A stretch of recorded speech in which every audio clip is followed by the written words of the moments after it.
Good morning, golfers. It's time for Better Golf with Jake and Kevin Haime, episode 8. I think it's episode 8. Great stuff.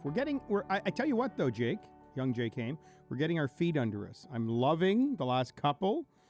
Everything has to breathe a little bit, and I think we're hitting a stride and giving some great info. I'm super excited about this morning because it's Monday morning after the U.S. Open, after Brooke Henderson makes history, after Gary Woodland, I don't know if it stuns the world. I think we all missed him. He was lurking there, but it's going to be a great podcast. And most importantly for our listeners, because it's called Better Golf with Kevin and Jake Haime, is we're going to talk about Gary Woodland's golf swing. A little bit of Brooks Koepka as well, right? Yeah, a little bit of, golf swing in general, but we'll look through their lens, and there's some interesting things to learn about guys like them. Intriguing to look at visually, and there are many more similarities than people will think, but Brooke Henderson has that John Daly-esque length of club swing, and Gary Woodland's got that John Rahm short backswing, and they both parallel. bomb the ball. So we'll tell people how they do that. We'll do it a little later, though. Let's talk about, I've already been on the TSN network this morning talking about Brooke Henderson making history. What are your thoughts on Brooke Henderson making history? If I'm totally honest, I was expecting it to happen so much that I don't think it's hitting me the same way it's hitting a lot of others. I think it's incredibly cool. I'm with you there. But, I mean, it was a matter of when, not if. So I think it's an awesome step on her journey, and it's another page in the book of Brooke. But, it's not like it's a shocker to anybody, or at least it shouldn't be. 64 Thursday, Friday. It's her third win on Father's Day. She's a girl of faith, a woman of faith. She's so close to her dad and her family. We see that at the Kids of the Course Classic, where they're such a cohesive unit. She and Brittany are each other's best friends. And mom and dad are right there and so proud of the girls. And it's just a fantastic thing to see. Yeah, right? It's very cool. It's very cool. I mean, it's an awesome story overall. I think that has an impact on athletes, by the way. We're going to talk about Gary Woodland about that. But what's going on in your life has a massive effect on how you perform on your playing field. Oh, absolutely. It's especially in golf, it's such a mental game that your mental state as a whole has to be healthy. And when you have things that are solid in your life and a little bit of life experience, I think it is incredibly helpful. And that's one of the reasons it's so remarkable that Brooke's doing this so early, is she has an incredibly stable family environment around her, but not that much life experience. Her experience is winning, so she's used to it. But it's very fun to watch the train rolling, and she's going to get a lot more. The Brooke Express. Interesting, Gary Woodland had Brennan Little on his bag, who's a Canadian. Yeah. And was Mike Weir's caddy when he won the Masters. Yeah, so there's a really good Canadian caddy story here today. Brittany is Brooke's best friend in the world. Probably her advisor. Funny little stories, so many of them when you meet the girls and the family, and you're on the inside of what is a pretty tight, it's a tight circle. Very tight It's circle. not easy to get to the inside of the circle, but we've known them a long time. They've been up to our event 4 times now, and they trust us, as they should. We don't ask anything of them, and we don't push them, and we're not out to angle anything, and I think they can perceive that, and they really like it. But, if you're giving a clinic with Brooke, and I said, Brooke, what loft is on your driver? And she says to me, that's a Brittany question. Now, the loft is stamped on the bottom of the club. I know, isn't that funny? Yeah. Now it's probably digitally lofted by Ping's tour department to be a little different than what it says. But I always found that to be such an intriguing answer. That's a Brittany question. Brittany books the hotels and the flights, probably picks the rental car they drive, decides where they go for dinner. Brittany is not the boss, because Brooke is clearly the boss, but an incredible manager, caddy, best friend, confidant. They're sisters. They're sisters from a small town in Smith Falls. They probably, grew up in the same room and giggled together and talked with flashlights under the sheets till, you can't have a closer bond than you have with a family member. And Brooke has that out there, and it's so important. Yeah, the caddy, it's become even more and more prevalent, I think, in people's awareness with guys like Jordan Spieth talking about the we unit, them being a team. I think Brooke and Brittany are a perfect example of that. And I think it's a great example of how, when used properly, that caddy dynamic is such an advantageous relationship to both your travel schedule Yeah. and your peace of mind and your strategic playing. And I think, interesting you say, I actually didn't know till Sunday that Woodland's caddy was who he was. And I think that's interesting to note. He gave him the confidence to hit that shot at 14. But let's stick to Brooke for a while. So what's the number? The guys on TSN this morning said, what's my number of, I think everybody realized the 9 is now just it's a Monday morning. Brooke got to 9. Yeah. What's the number? I said 45, which is a big number. Oh, I wouldn't put my over-under that high, but I think it's possible. Okay, barring injury. I will throw a barring injury. Yeah. I mean, that back twists like a washcloth when she swings. So barring injury, but I don't think 45. She's 21. Think. It's not crazy. So by the time she's 30, 9 more years, 1 win a year, 2 wins a year. She's at 18. Well, 2 wins a year. She's at 27, and she's 30. Sure. Now, also her passion, right? The most interesting thing about Tiger Woods is he still has incredible passion, even though he's got 27 Porsches and 180 houses or whatever he's got. He's got everything he could ever want in life, but he still has the passion. Brooke is the Tiger of women's golf that way. Passion-wise, all she wants to do is play golf and win. Yeah, it'll be interesting to see, as a general statement. So what's your number? I would have said 30. Okay. I would have said, not that she's going to win 30. 30 to me is the over-under. 20 is, Hall of Fame before that. She'll be in the Hall of Fame. Remember, Kari Webb got inducted into the Hall of Fame at 25. I don't know where Brooke stands on the points, but a major already and 9 wins. She's getting close. Yeah, I think she has 1 or 2 more majors under her belt for sure. Oh, for sure. I think in terms of all of those, she's going to win a couple more majors. 1 or 2 more this year? Wins. Or 1 or 2 more in her lifetime? Because I don't think 1 or 2 more majors is a question. Because she hits the ball, Jake. And what did Brittany say at the clinic? Her 268 in the air, 278 after roll. 260. I thought it was 278 in the air. After roll on the LPGA Tour, that's her driving average. They talk total driving distance. Well, right now, anyway, Brittany said to me 278. So I think it was 278.2 or something, which is why it stuck with me. But if you say that's after roll, that's fine. But I think the average on the LPGA Tour is what, 238? Yeah. She's got a 40-yard advantage in a major championship, and she's got guts and tenacity and competitiveness and a little bit of just enough step on the throat mentality there. Right? I couldn't agree with you more. That's why I think she will at least win 1 or 2 more majors. How much do you want to bet on 2 or over? So let's put a wager. You're 2 going to or pick more 2. majors? I'm going to say more than 2. And I'll let you name the amount of money we're going to bet. Oh, no, I wouldn't take that bet. I'm saying she's going to at least 1 or 2 more. I'm not taking the bet she's going to win less than that. At least, yeah. I do think that what's going to be interesting I'm to see. 45, you're 30. Yeah, I think what's going to be interesting too, the big limiter is how long her career is going to be. Yeah, absolutely. Both on how long she wants her career to be and potentially injury, which regardless of her incredible athletic swing, I mean, injury can happen to anybody. Yes. The other thing too is, listen, great golfers do go through slumps sometimes. I'm expecting that she won't stay at this pace for her entire career. I don't know about that. She might accelerate. She might. She might have a 7-win season. We did say However, earlier. she also might fall in love, get married, and want to have children, and leave the tour at 31. Yeah. You don't know, right? So I'm just thinking of someone like Rory, right? If you talk about a similar talent, Rory on the PGA Tour is a similar talent and perspective of everybody else compared to Brooke on the LPGA Tour. And Rory is close to 5 years without a major now. So I do think life gets cumbersome. More agents, more commitments, more money. And there are a lot of Rory other good players out there. He's going to have children at some point. Yeah. Interesting, though. I think the most important thing you said there was that she's happy off, and it's where you are in your life and what's going on away from the golf course. And I don't see that changing anytime soon for her. No, it isn't. She still talks about buying the house near her parents in Smith Falls, right? Yeah. She hasn't gone Hollywood, that's for sure. No, not at all. What's your favorite thing about her golf game? My favorite thing about her golf game, it's hard not to say power. I mean, the way she strikes the ball and with the compression she puts on that golf ball. I'm not even just talking off the tee. I'm talking overall. How pure she hits the golf ball. It's hard to shoot really high numbers doing that. She smashes it. Yeah. Smash factor, right? She squishes the golf ball. It's got a sound. I haven't had the opportunity to hear Lexi Thompson hit a golf ball live.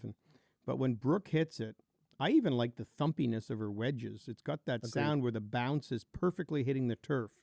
It's got this thumpy snapping sound on her wedges, and then her long irons sound like a cracking of a whip. She's got it all. She does. squishes the ball. And I mean, you can almost say quality of contact then is really what I'm saying. I love how purely she hits the golf ball, no matter how hard she's hitting it, no matter how, what shot she has in her bag. And when you can do that, you're always in the mix. Yeah, Because it's hard to really bowl a ball out of play if you're always doing that. And it's always birdie opportunities. If you're hitting a ball that clean, you could always stick a ball and put it. It's Brooks Koepka, what he's been doing recently, too. Her right? most admirable physical feature is her flexibility. I mean, Agreed. a lot of people would look at her and say to me, don't shorten my swing. Look at Brooke Henderson.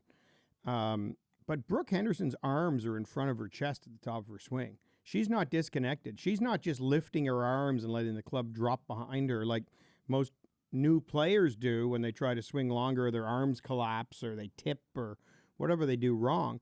Brooke is so flexible that golf club almost gets in that position with her arms in front of her, and her rotation through impact is wicked clean, and her arms are right in front of her body. So she's incredibly connected, and it's almost unimaginable until you slow it down and look at it to say that her arms are in front of her body and see where the club head is. Yeah, because so few people are physically able to do it in slow motion, let alone at speed consistently. So it's just not something you see very often. I mean, I actually think pros get a bit of a bad rap on that whole discussion. I know a lot of people think that teaching pros just want to shorten people's swings because we like these tiny golf swings.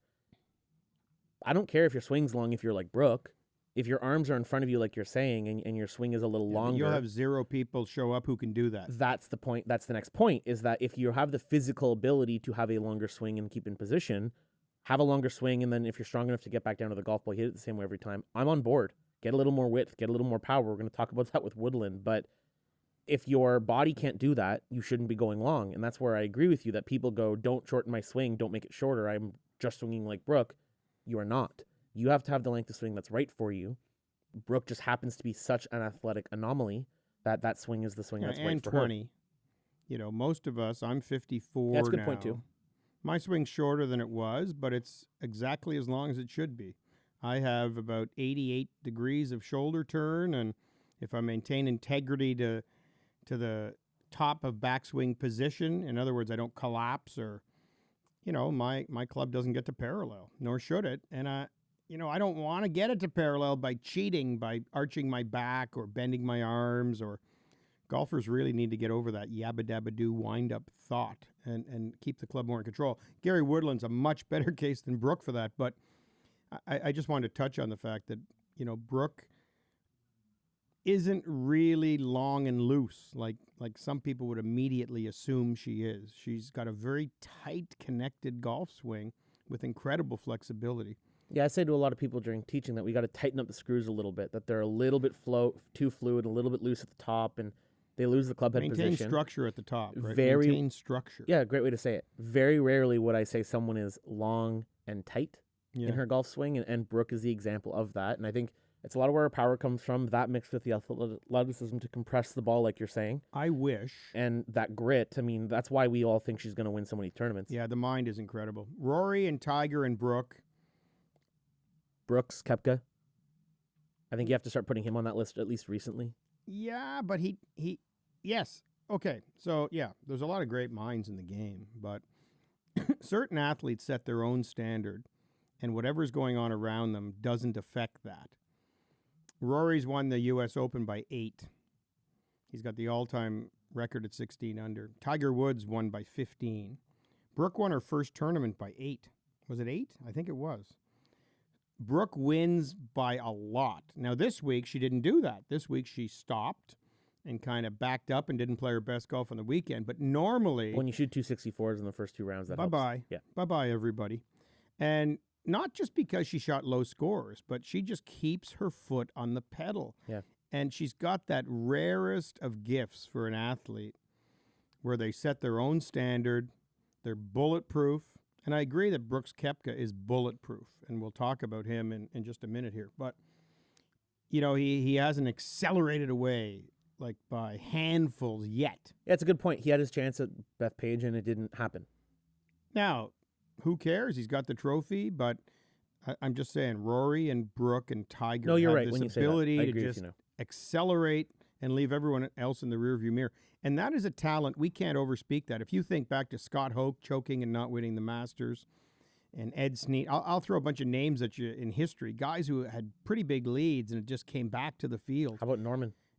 Greg Norman. Is so hard to keep going when you're 3 up and become 6 up and 9 up and not back off a little bit. Yeah, you're right. And she has that totally gift. agree. That's her number one gift. I mean, she's got a lot of them. God was good to her. She's got a lot of gifts, but that's her number one gift to me as an athlete, is just the ability to just set her own standard and keep going. Yeah, totally agree. Amazing. That's why if we go back to the first question you asked me, how do I feel about it? I mean, unbelievable historic moment for Canada in terms of golf. Unbelievable page in her book, or chapter in her book, whatever you want to call it. But one of many, so I'm not surprised I feel or blown exactly away. the same way. You know what? I barely watched yesterday. U.S. Open was on. I was busy at work. Had lessons. I have a guy who flew in from Truro, Nova Scotia, and is spending 3 days with me. So kind of a boot camp. So I had a lot of time with him yesterday. And I'll be honest, I'm more intrigued by the U.S. Open than I am, that the Meyer, the LPGA that yesterday. So I didn't watch much, but I was actually cutting the lawn, getting ready for Father's Day dinner. Thanks for the goodies, by the way, last night. That was awesome. And, Lisa's like, Brooke's leading. And I'm like, yep, I'm just cutting the grass here. Like I didn't go running in to see history because, I did watch the last 2 holes, but I didn't run in to see history because I'm like, no kidding. Well, I also figured after she shot the 264, as I go, oh, so she just won 9, right? Because again, like you said, she's so good at normally keeping her foot down and accelerating on the weekend that it was almost not a foregone conclusion. Everyone else could have caught her, but I mean, they didn't. All right, so my only wish for Brooke is that she would seek out a little more professional help with her short game and her putting. I would agree with that. Her dad's doing a great job. She's really comfy. She's a natural talent. She just rips at it. But when you look at Gary Woodland, let's move over to the U.S. Open. And Gary Woodland, he was a late bloomer, very different than Brooke. Brooke shot, what did she shoot at Prescott that day when she was 10? I think 62 or something. No. Sorry. No, that was Brockville, 75. 75, 10 years old. I'm sorry, I was thinking when she was 14, not when she was 10. Yeah. So, I mean, shooting 75 at 10, a little tiny thing, smaller than her pull cart, reaching up to get her pull cart. Oh, it was one of the funniest things to watch. You watch her walking down the 10th. She was going down the 10th fairway as I was teeing off. And her hands are in front of her eyes. She can barely see. Oh, you could argue over. She's pushing it up like this, and then you come in after the round and you see she shot 75. It was wild. Yeah, and not just the once. That was the normal. So we all knew there was something special. And when she's putting well, she's putting great. But it was interesting. So she was a phenom early, and like a Tiger Woods, Rory McIlroy. If we had a Mike Douglas show, she might have been on it at age 10. I mean, she was that good. Yeah, that's true. That young, right? Yeah. Anyway, Gary Woodland, totally the opposite, from Topeka, Kansas, said he hates any shellfish or fish. I thought that was so funny this week. He says it's steak and potatoes. He's a Midwestern athlete, I like him more. I hadn't heard that. He's like he said he hates all the Pebble Beach stuff there. What are you going to eat out here? And he's like, I hate anything that smells like fish or shellfish. He's meat and potatoes, That's right? great. From Topeka, Kansas. He played Division II basketball. He was a multiple state champion and all-state player. And he said his first game, did you hear this? He was talking about his first game. They played against Kansas, Yeah. one of the powerhouses in the country. And he was guarding this guy. I forget the name, but he's an All-American, great player. And he said after that first game, he knew he had to do something else. He's like, well, this isn't going to work, which I think is so neat. And they were a top-ranked Division II team, and Kansas was a top-ranked Division I team. But he realized that basketball wasn't going to be it, and that's when he decided to really pay attention to golf. So at age 18 or 19. Yeah, he pivoted. Work with Butch Harmon, incredible athlete. A lot of these guys. Jack Nicklaus, by the way, played basketball and football in high school, right? We talked about this after Koepka's win and how it was a perfect example of the athletes that Tiger helped bring to the game excelling. Yeah. Woodland's another example of that. I mean, Jack was a great athlete. I'm not saying it was everybody after Tiger and no one before Tiger, but Woodland's a perfect example. But bringing it full circle to my point or my story about Brooke needing a little bit more depth to her short game, probably. He worked with Butch Harmon, and he's always been a great ball striker. Always. But not much of a golfer. Like his short game wasn't as matured as some of the others. And he said, so, you know, he moved to Pete Cowan this year. So Butch kind of shuffled him off to Buffalo. It seems like they have a good relationship. But Butch kept a couple of players, including Koepka, right? Yeah. But he's retired, so DJ moved along because Butch didn't have as much time for him. And I think Butch kind of said to Woodland, you know, I don't have time for you. So he recommended he go to Pete Cowan, a great European coach. I know him best as... Great European coach. A brilliant mind. And I know him best as working with Henrik Stenson, but has worked with many guys. So Pete Cowan, he's talking about that shot he hit on 17 yesterday and, you know, hitting that pure little chip off the green. And he talked about how Pete Cowan is teaching him some of these shots. So here's this guy. He's been on the PGA Tour for 11 years. Pete Cowan is teaching him short game shots. Yeah. You know, he didn't have a full clip in his gun or whatever you want to say. You know, he didn't have enough bullets. He didn't have enough tools in his toolbox is probably a better term to use. That, you know, he was a good ball striker but didn't have a full game. And now he's got Phil Kenyon as his putting coach. He's got Pete Cowan working on his swing in his short game. He's got Brennan Little on his golf bag, a great caddy.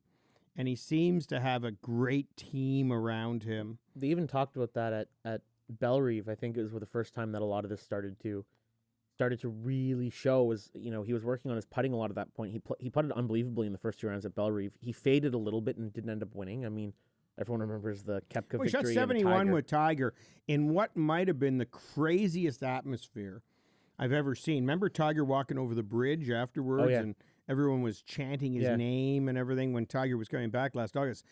So he went out there in that and well, that's why performed pretty well. That's why I use the word faded instead of, you know, crumbled, is because he didn't play poorly. He just didn't get it done. Faded. Right? He didn't move forward.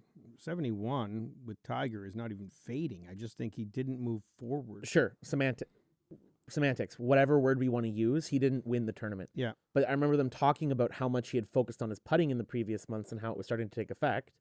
He does very well in that championship. He's played quite well since. You know, I think that he's the first guy in a couple years that is, you know, I guess we'll call him the most surprising major winner in the last several years, but none of us should be shocked. He's an unbelievable ball striker. Like you said, his short game's just getting better. We all just missed it, Jake. We all missed it. Like, we'd be these brilliant prognosticators had we have looked more carefully, because he played with Tiger there. He's got 3 top 10s in the last few majors. He's working with Pete Cowan and is really excited about his putting. I would even go off the course with him and say, you know, they lost a baby. He and his wife lost a baby. If you want to put golf in perspective, have something like that happen in your life. And not that it's a positive. I don't mean it to sound like that at all. But standing over that 3-footer is a little less, makes you tremble a little less when you've gone through something like that in your life. He's got a little boy at home. Another his pregnant wife. again. So they were done, right? She wasn't supposed to get pregnant again. They weren't trying. And now he's having identical twins in 2 months, twin girls. I mean, the story, he's in love. He's got a little baby at home he's grateful for. His game is trending. He's been through some tragedy, so he's put it in perspective. They even talked about a buddies trip that he took to Pebble Beach and how much fun he had there and how much he loves looking out at Stillwater Cove. And if he gets a little nervous, he just looks at his surroundings and it calms him. So you throw all these things into a blender and it's like, yeah, he's a favorite. But we just didn't know all this stuff. That's true. And how about that little Amy girl with Down syndrome that he met her at the Waste Management and played that hole. And he said yesterday, so when he was nervous for her at the Waste Management. So she's a Special Olympian, and she played 16. Was it 16? Yeah, 16. Par 3 with him. Hit it in the bunker. Hit a good shot in front of the 200,000 people. Yeah. And then hit a bunker shot. And he said he wanted to hit the shot out for her. He was nervous for her. She's like, nope, I'm good. She had a great shot too. And then over the putt, he said to her, and she said, "I've got this. I've got this." And she made the putt. Yeah. And he said, it almost gave me goosebumps. Gary Woodland said yesterday on the course, he kept saying to himself, "You've got this. You've got this." Did you see So after learning from Haime, I mean, that's special stuff. That's Speaking really cool. of, just for a little bit of a heartwarming moment, did you see after the press conference, him and the trophy, he FaceTimed her? Yeah. And I mean, just talk about warmth and how special the whole event was, and I loved watching it finish yesterday. Not to mention, by the way, so I guess he seems pretty aloof when he's on the golf course, but if you watch the guy stay around to watch him or to watch him finish, and a lot of the stuff that was said about him after, I guess he's one of the kind of low-key best guys on tour in terms of what everybody thinks of him. He's a super nice guy, it seems, and kind of very cool. Who was there? Spieth, Justin Thomas, and Justin Thomas missed the cut, and he was still there. Yeah. He's a basketball player too. They probably all like hanging around him. I bet you have pickup games at different resorts or houses they stay at. And there were a lot of indicators, but just back to that Brooke Henderson thing for a second, you get somebody really good helping you with your short game, and maybe you tweak a little more out of it. He's still learning. He's in this, they asked me on TSN again, can you see him winning again? And yes. After that, yes. Yeah, you can. He didn't choke. He didn't do awesome. He didn't do awesome in the middle of the round there. There was a little bit of oil leaking, a little bit, and then he hit that shot on 14 and kind of said, okay, and found himself again. But he'll stop being quite the bomber. He's 34 or 5. How old is he? 35. Yeah, so he'll hit a little shorter, but then his short game will get a little better. But just a great natural athlete, which I think is the best type. Brooke is a great athlete before she's a golfer. Tiger's a great athlete before he's a golfer. Jack, like I say, played 2 sports. He was a great athlete before he was a golfer. I think we got to get more AAA hockey players into golf in Canada and get great athletes playing golf. And I think Gary Woodland is one of those. Really neat story. His dad was there for Father's Day, and he said, my dad was tough on me growing up. He never let me win. I'm not so sure. He says, I'm looking forward to doing that to my son, and I'm thinking, oh, lucky kid. But there is that mentality of putting a little chip on his shoulder, like you really got to work to win. I'm not just giving it to you. Yeah. Oh, you won. Way to go, Billy. Let's go have an ice cream sundae. He didn't have that upbringing. He had that Midwestern, nice try, kid. You got to earn Get it. up again. Well, he earned it yesterday. Yeah, he did earn it yesterday. Great. I actually thought, speaking of that shot on 14, I thought that was almost where he won the tournament. The shot in 17 was almost more impressive. That little pitch off the green under pressure, that could have gone wrong in so many ways. But that shot in 14 where he just stood up, it kind of reminded me from Phil from the Pine Straw at Augusta, saying to Bones, I have to hit a shot to win this tournament at some point. Let's do it now. No, but this time the caddy did. The caddy told him to hit that. Good Brennan point. told him to hit that. Brennan's the one who said, let's go for it. Let's win this.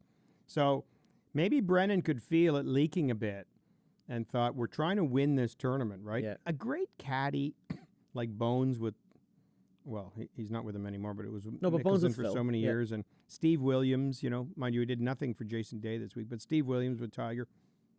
Great caddy, knows when to say what. That's a special thing in life. And Brennan Little did it there. Now, he was lucky. He hit it in the long stuff at the edge of the bunker and just popped up. Yeah. I mean, if that thing lands at the pin, it shoots Gone. over the green. Yep.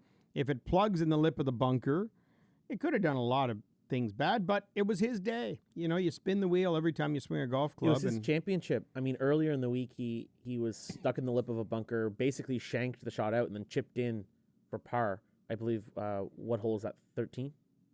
I mean, Gary just made it happen. 12, par 3. 12, okay. So he made it happen.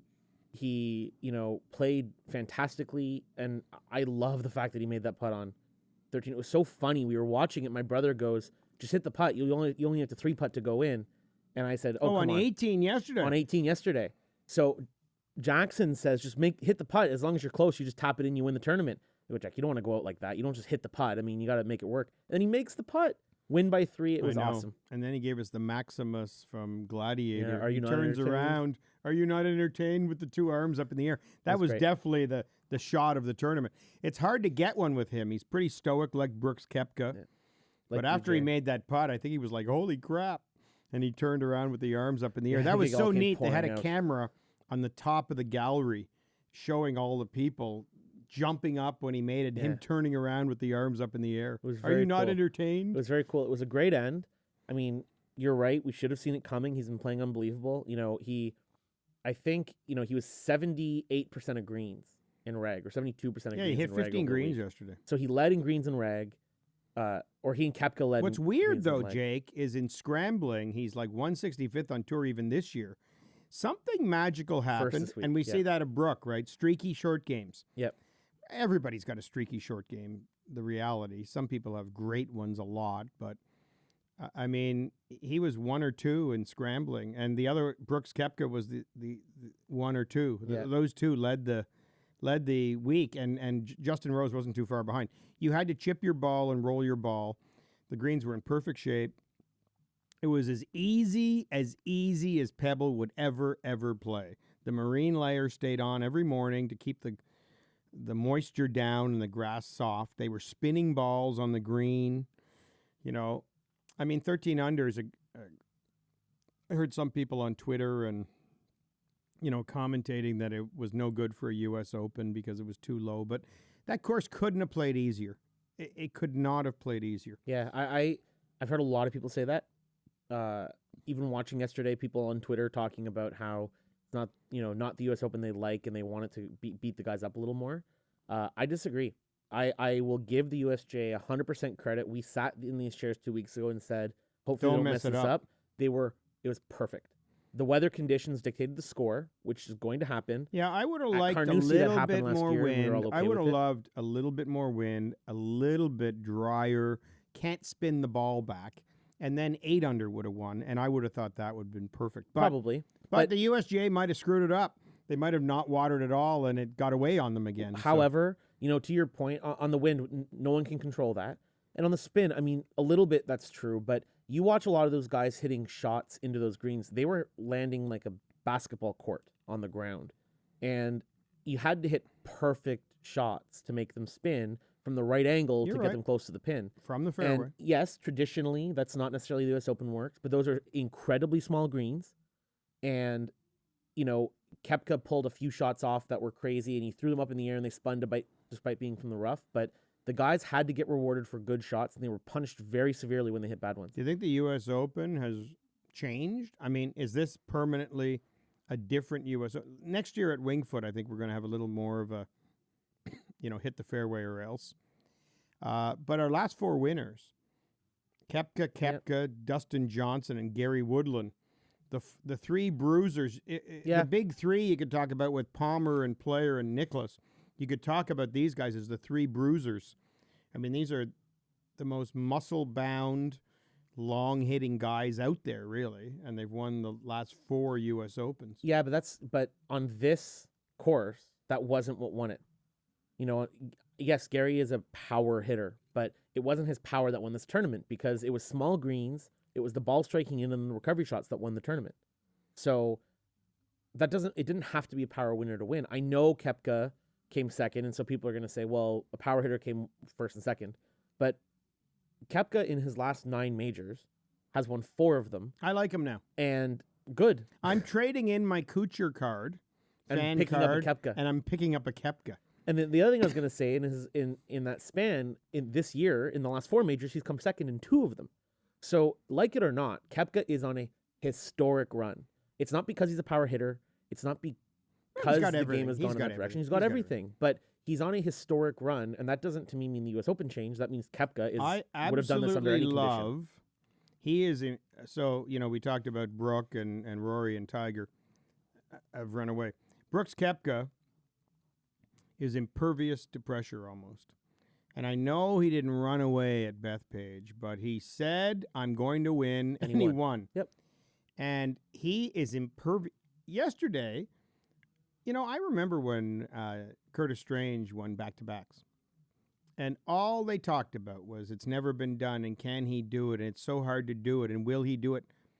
I mean, you look at Brooks Koepka yesterday, it's like, well, he should have done it. He just didn't get a couple of breaks. Yeah. I mean, that guy is bulletproof, and I love every junior we coach can learn from the way he dissects a field and he thinks about his game. I mean, that that PGA thing, posture, grip, alignment thing, he said at the Players Championship, no TrackMan, no anything. Just I'm playing golf. Like I'm going to work on my fundamentals and I'm going to play well. So that's amazing. Hang on. That was really amazing, and I just absolutely love that about him.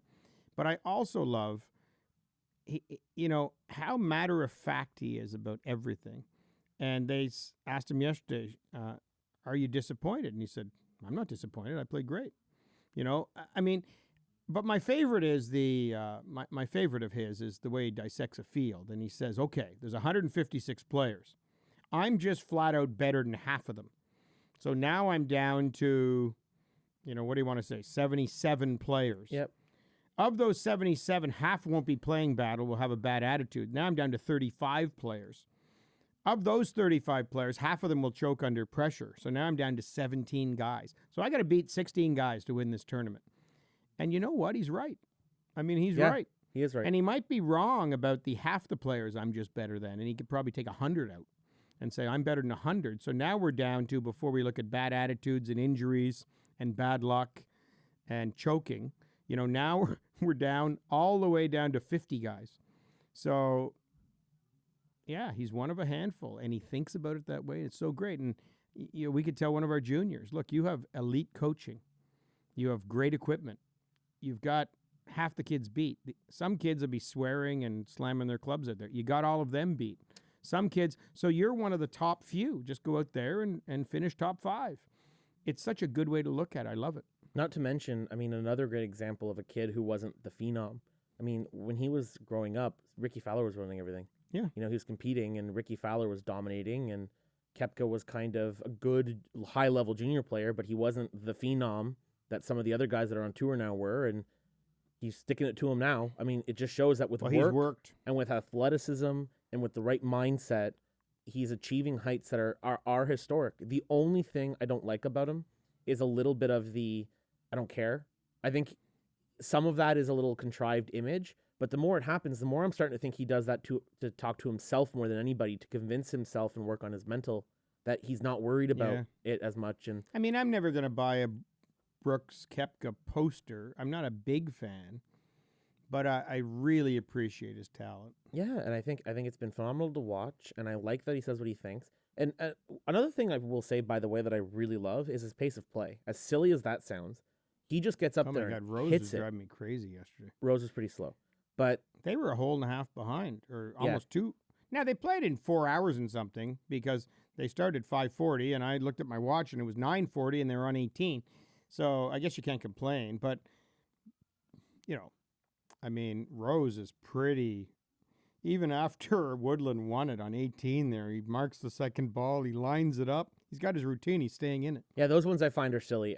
I get it on the long putt, he wants to make a putt to place, but if you have a 2-footer, tap a 2-footer in. It was an awkward That's the thing on the tour in right? general. When Woodland made it, because normally you'd mark and let the other guy putt out and then you'd win. Yeah.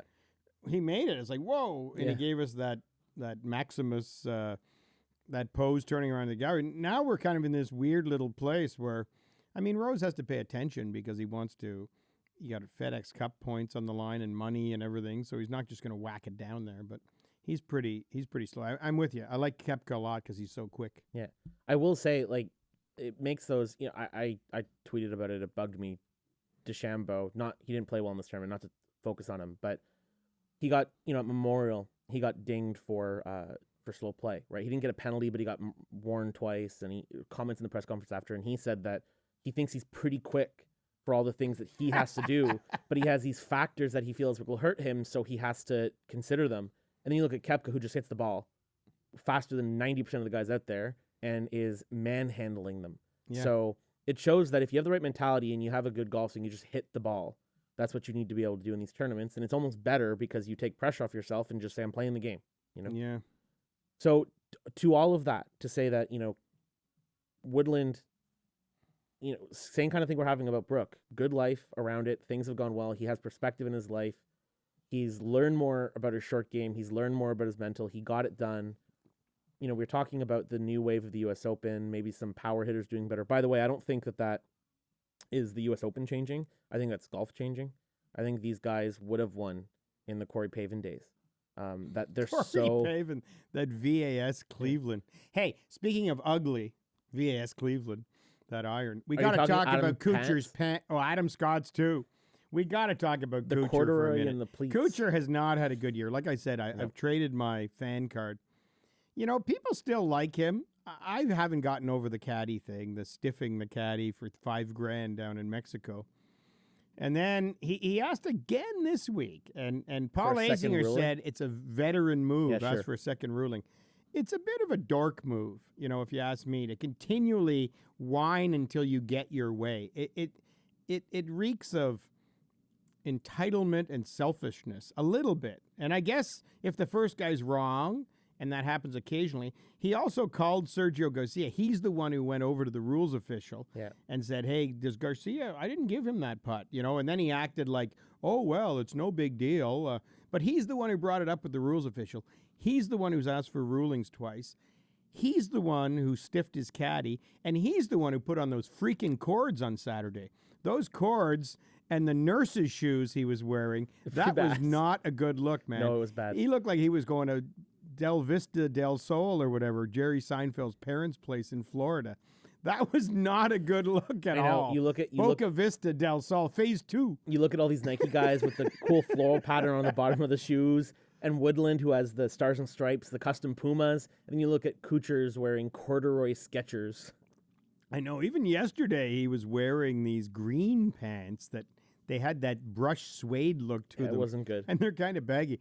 And then you go to Adam Scott, who, you know, my awesome wife, Lisa, just a little bit of drool comes out of the corner of her mouth every time she sees Adam Scott. She loves Adam Scott, you know.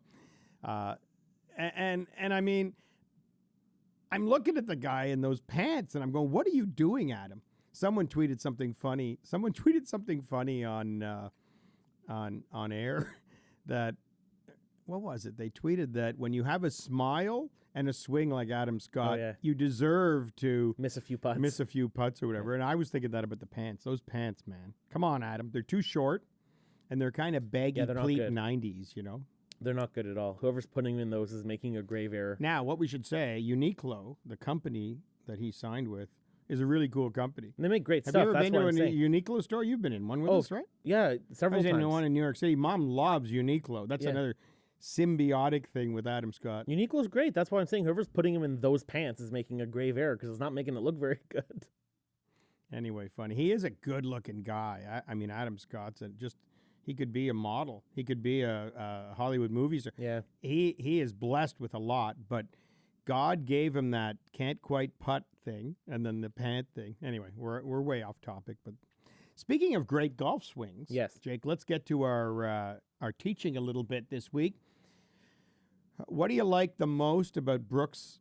Well, not Brooks, I guess. Gary. Well, Brooks Koepka too. We've got them both up top. That's Brooks on the right behind us here on our big. On our screen, we got Brooks on the right and Woodland on the left. So and you've got them both halfway down, and they both look so stable, and they've got great width and great angle. So tell everybody what you like the most about Gary Woodland's golf swing. So if someone says to you he's got kind of a short swing, how does he hit it so far? What's your answer? I don't think he has a short swing. I think he has a wide swing with a little bit less wrist hinge at the top than some other players does. I would say you made the parallel to John Rahm earlier. I would use the same parallel, that both golfers, what they do really, really well is as they turn their chest, they keep their lead arm separate from their chest. So their, I guess as a right-handed player, left bicep doesn't come into contact with their left pec. And so that width he creates in his golf swing creates this wide radius of arc. While he turns, that gives him this nice separated position. The arms are in front of the chest. Same kind of point you made about Brooke. The difference is Brooke turns a lot more than Gary does.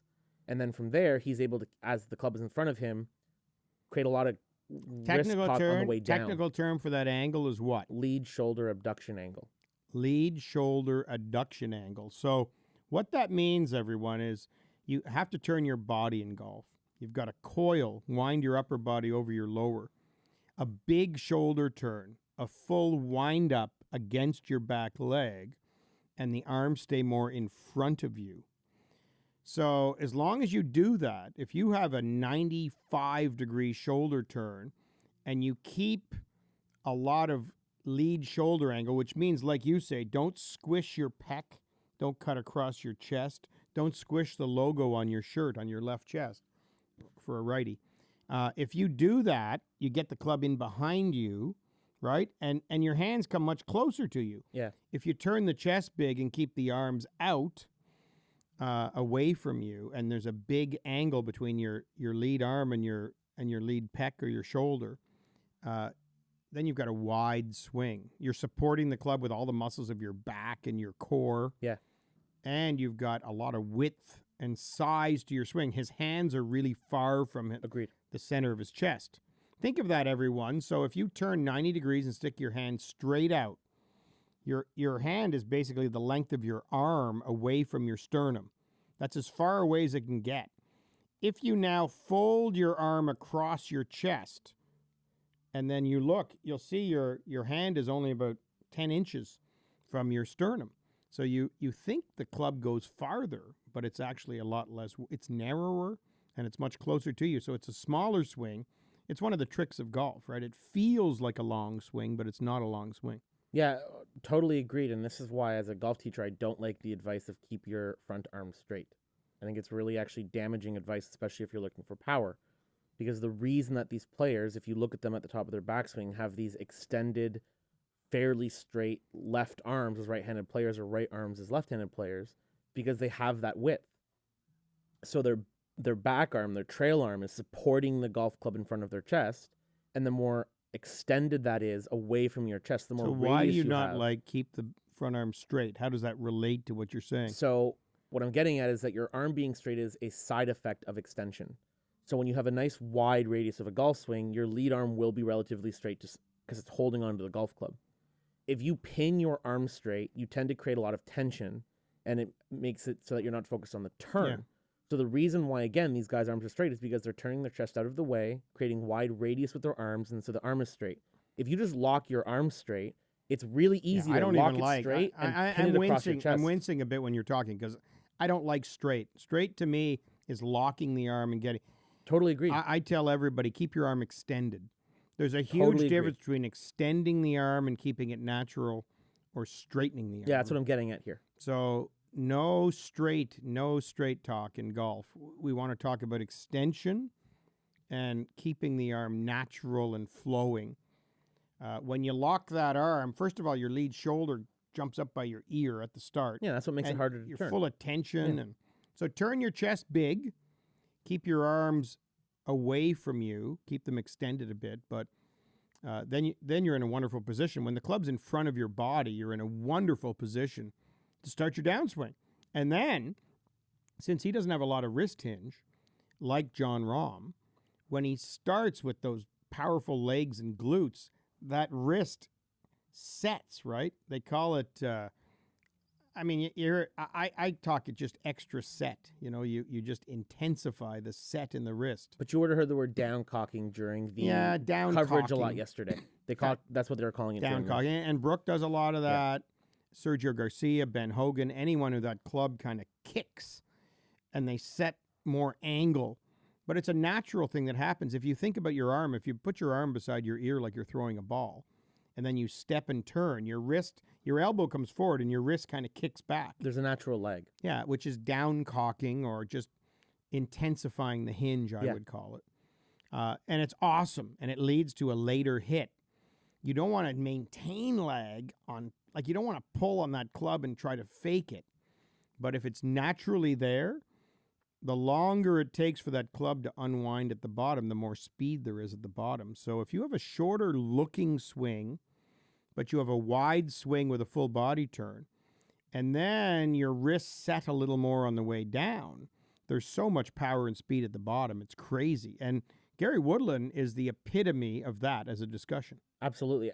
Look, at a more accessible level, and I'm very self-aware enough to know I'm not hitting the ball like these guys, but Woodland and Koepka are both power fade players, we'll call them. It's kind of what I do in my golf swing, right? So it's kind of the same thing that I do. I'm not incredibly flexible, so I only turn about 85 degrees like you said, but I make a lot of effort to make sure my arms stay in front of me and as wide as I can. I let my legs carry me into the downswing. And you hold our top tracer record for distance. Tell everyone your number. 388.8. Yeah, on that machine. Now, that includes roll, but 350 in the air minimum. And you've got 120 miles an hour club head speed once you warm up a little bit.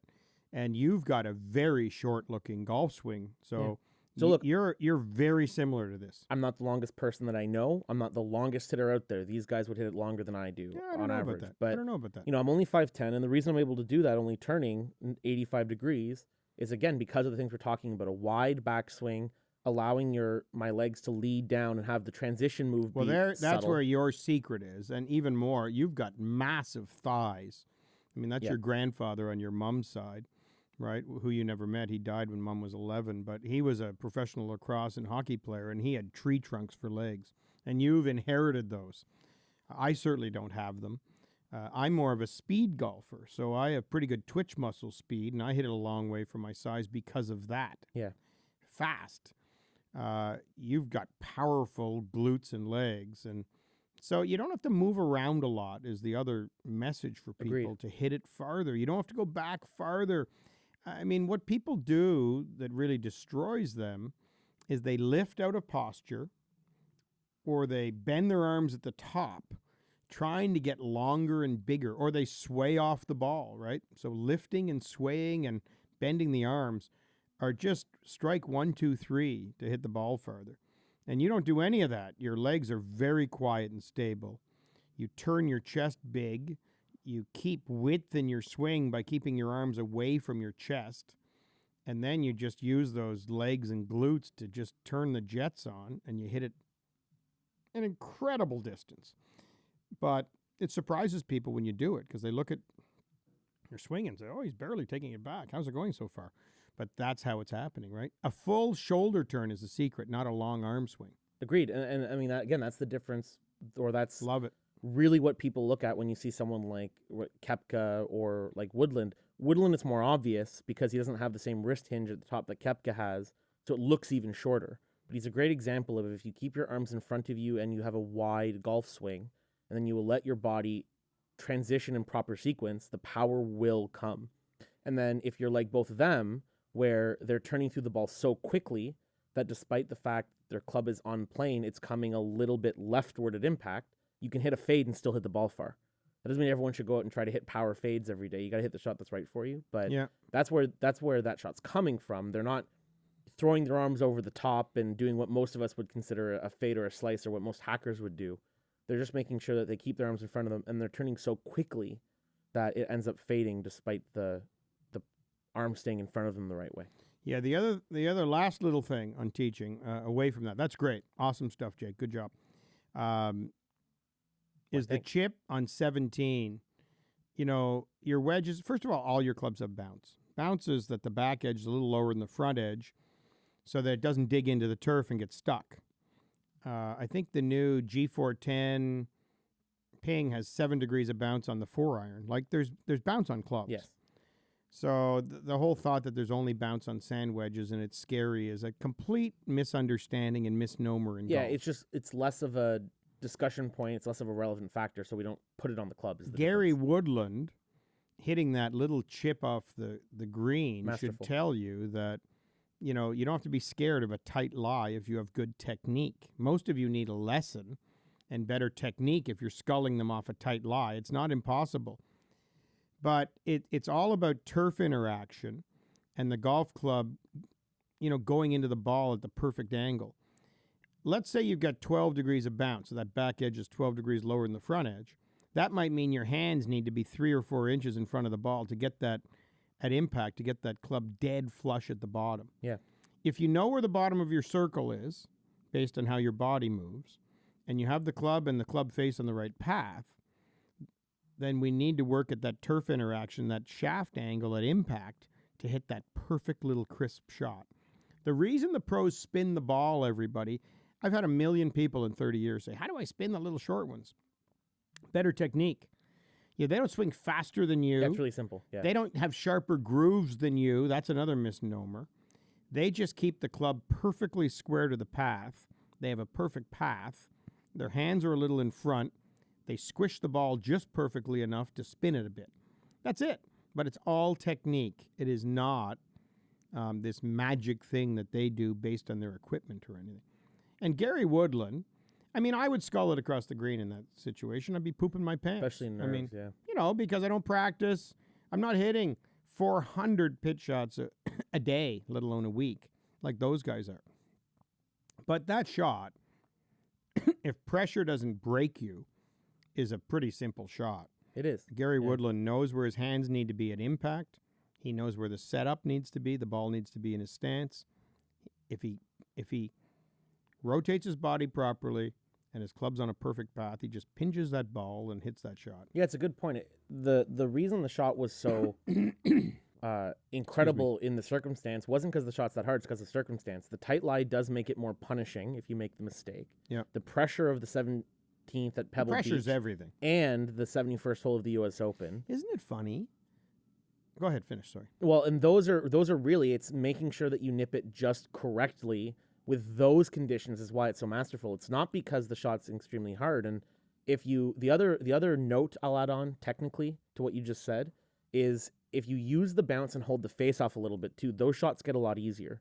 One thing a lot of people do is they flip their hands too quickly in a lot of their short game shots. Trying to lift the ball. Exactly. And if you actually on some short game shots feel like almost like a chip, you hold your wrist a little more solid, you let your body turn do the work, and you hold the face off so that the head of the club doesn't pass your hands as you rotate through the golf ball. You'll actually use the bounce even more, keep the loft in the golf club, and without having to hit what most of us would be intimidated by, which is a flop shot, you actually can keep the spin on and hit that little shot he hit on 17. Yeah, and body rotation. It's key. If there's one thing we tell people about a little pitch shot, and that wasn't a chip. A chip would be all your weight on your front leg and bump it along the ground. That was a pitch. To hit that shot, you got to turn the body. And we talked about how great he turns his body and his backswing and his golf swing to have a short-looking but very wide, long golf swing. It's a good point. It's not a coincidence. And the same thing yeah. around the green, right? Turn the chest, and then the club will work properly. If you move your body, you hit better shots. People try to stay down and keep their head down, and that is the killer. Because when you stay down, your hands flip the club past you, and then the bounce is a problem. Now you're clipping up into the golf ball, right?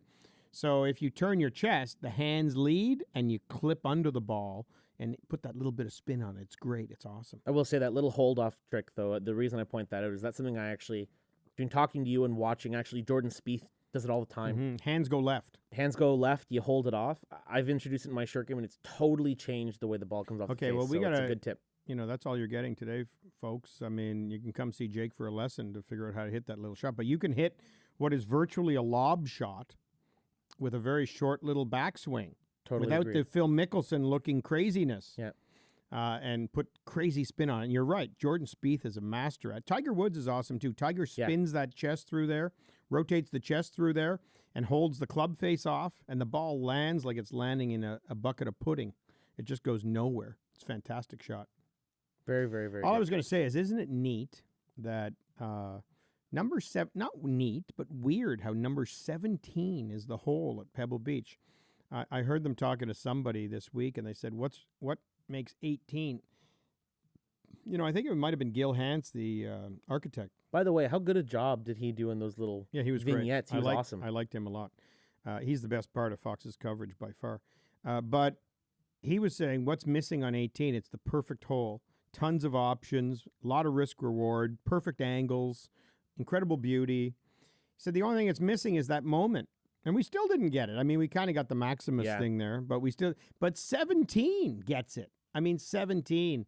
Jack Nicklaus in 72, Tom Watson in 82, and now 17 was the chip shot or the pitch shot for Gary Woodland in 2019. Pretty great.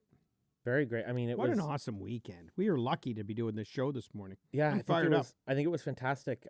Like I said earlier, I really like how it turned out. I'm really happy Woodland won. It's a great story. He's a fantastic player and seems like a really good guy. Kept good. I love when they win, right? The only thing I don't want to see when I'm watching golf is someone torture themselves for the rest of their life. We don't want a John Van de Velde.